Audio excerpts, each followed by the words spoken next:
Hello বন্ধুরা, দেখো এই আমার বেগুন ভাজা হয়ে গেছে আর মাছ ভাজাও হয়ে গেছে আর শুধু মাছের মাথাটা বাকি আছে হতে।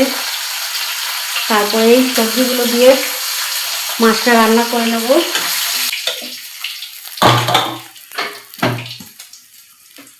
একটু সামান্য পরিমাণ মতো তেল দিয়ে নেব, দুটো তেজপাতা ফোড়ন দিয়ে দিলাম,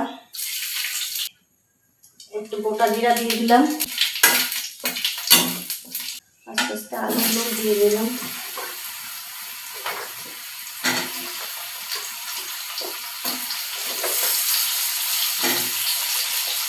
পরে বন্ধুরা আদা বাটাটা দিয়ে নেবো,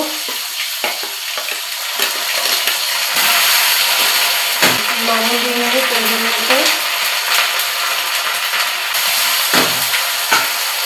একটু হলুদ দিয়ে নেবো,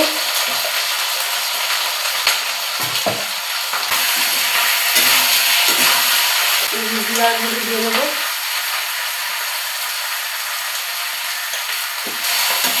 বন্ধুরা এখন আমার মাছের ঝোল হয়ে গেছে, আমি নামাবো।